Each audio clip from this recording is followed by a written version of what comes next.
नमस्कार, ये रेडियो जागो 90.4 एफएम है।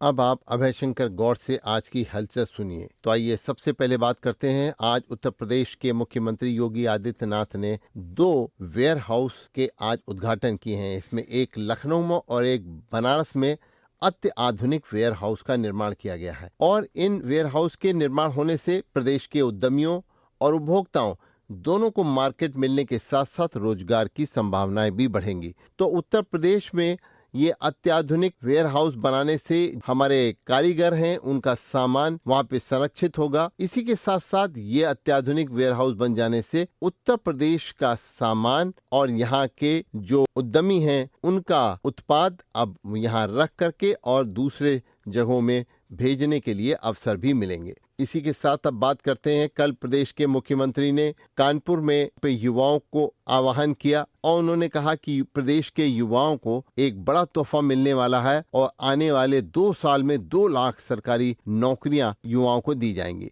अभी पुलिस सिपाही भर्ती में 60,000 पदों पर इस समय भर्ती चल रही है। इसके बाद 40,000 सिपाहियों की भर्ती की जाएगी। तो इस तरीके से निवेश के प्रस्तावों से 1 करोड़ से अधिक नौजवानों को नौकरी देने की प्रदेश सरकार की योजना है। कल मुख्यमंत्री योगी आदित्यनाथ ने कानपुर में ये कहा कि कानपुर में लाल इमली की जो मिल बहुत पुरानी है और वर्षों से वो बंद पड़ी हुई है, वो कानपुर की एक पहचान भी है। उन्होंने कहा मिल को फिर शुरू करने की बात करी है। तो आइए बात करते हैं, अगर पुलिस की कोई मदद करता है तो उसको भी एक इनाम दिया जाता है और ये एक बार अक्षरशः साबित किया है हरदोई जनपद के कर्तव्यनिष्ठ पुलिस अधीक्षक नीरज कुमार जादौर ने। तो अभी आपने देखा 2 दिन पहले कासिमपुर थाना क्षेत्र में एक पुलिस की जीप अनियंत्रित होकर के तालाब में गिर गई थी और उसमें एक महिला आरक्षी की मृत्यु भी हो गई थी। पुलिस अधीक्षक ने अपने कार्यालय में कल उन 5 लोगों को सम्मानित किया जिन लोगों ने अपनी जान की परवाह करे बगैर इन पुलिसकर्मियों की जान बचाने में अग्रणी भूमिका निभाई थी। और आपको बता दें, इनमें हैं गौसगंज के निवासी मुजीब अंसारी और वहीं के निवासी मोहम्मद अबरार, चंदन प्रसाद और अमित कुमार और मुमताज ने इन सिपाहियों की जब जीप अनियंत्रित होकर के तालाब में गिरी थी तो इन लोगों ने मदद करी थी। पुलिस अधीक्षक नीरज कुमार जादौन ने मदद करने वाले 5 लोगों को प्रशस्ति पत्र देकर सम्मानित भी किया है। और आइए इसी के साथ अब बात करते हैं हरदोई के अस्पतालों की। तो हरदोई के अस्पतालों को लेकर के लगातार बातचीत करी जा रही है कि वहाँ की व्यवस्थाओं को लेकर के मरीज परेशान भी हैं। तो हरदोई में सीएससी कसौना पर स्वास्थ्य सुविधाओं की हकीकत देखने के लिए हरदोई के एमएलसी जो हैं वो अशोक अग्रवाल वहां पे पहुंचे। गर्भवती महिलाओं को अल्ट्रासाउंड की सुविधा मिल रही है कि नहीं मिल रही है। तो अशोक अग्रवाल जो हरदोई के एमएलसी हैं वो लगातार स्वास्थ्य सेवाओं को लेकर के वो चिंतित हैं और वो औचक निरीक्षण भी कर रहे हैं। उनका मानना है कि जनता को स्वास्थ्य के प्रति जो सरकार सेवाएं दे रही है वो निचले स्तर तक पहुंचनी चाहिए। आइए सीधे बात करते हैं। रेडियो जागो 90.4 एफएम में अशोक अग्रवाल जी, आपका स्वागत है। धन्यवाद भाई साहब। ये बात करेंगे हरदोई में स्वास्थ्य सेवाओं को लगातार इम्प्रूव करने के लिए आप किस तरीके से काम कर रहे हैं और किस तरीके से आप चाहते हैं कि निचले स्तर तक लोगों को, गरीब लोगों को जो सरकार स्वास्थ्य सेवाएं दे रही है वो उन तक पहुंचे। हमारा मानना है कि 2017 के बाद जब से भारतीय जनता पार्टी की सरकार बनी है जी, स्वास्थ्य विभाग में हमने बहुत उपलब्धियां हासिल की है जी। लेकिन अभी कुछ प्रशासन पे लोकल स्तर पर कमियां हैं, उनको दूर करने की आवश्यकता है। मैंने 27 तारीख को प्रमुख सचिव स्वास्थ्य से पूछा कि कितने जनपद में कितनी मशीनें चल रही हैं अल्ट्रासाउंड की, कितनी एक्सरे मशीनें चल रही हैं। उनका जवाब था कि कछौना में चल रही है।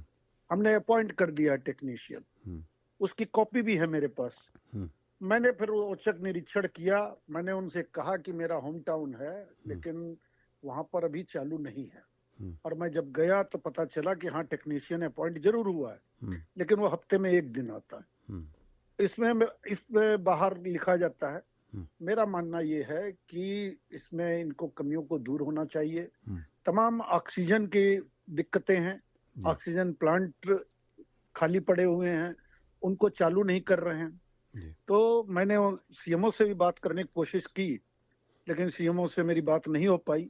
मैंने सीएमओ को भी संज्ञान में दिया और मैं विस्तृत रिपोर्ट बनाकर अपर मुख्य सचिव को भी दूंगा, जिससे कि लोगों को जो माननीय मुख्यमंत्री जी की और हमारे स्वास्थ्य मंत्री डिप्टी सीएम ब्रजेश पाठक जी की इच्छा है कि जनता को ज्यादा से ज्यादा स्वास्थ्य की सुविधा मिल सके, उसके लिए वो लोग प्रयासरत हैं। तो ये आम जनमानस तक पहुंचनी चाहिए।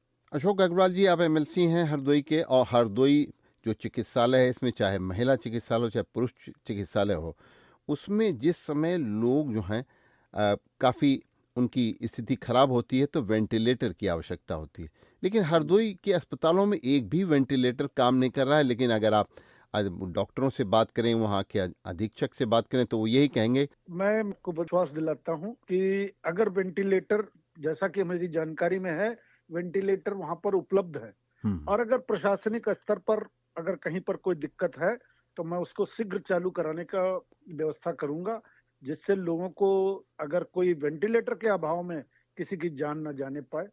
मेरा पूरा प्रयास होगा कि ये सुविधा आदमी को मिलने का प्रयास। बहुत बहुत धन्यवाद आपको सीधे रेडियो जागो 90.4 एफएम से सजीव जुड़ने के लिए। धन्यवाद। अभी आप सुन रहे थे अभय शंकर गौड़ से आज की हलचल। सुनते रहिए रेडियो जागो 90.4 एफएम। आप स्वस्थ रहें, आप खुश रहें, आपके सुखमय जीवन की हम कामना करते हैं।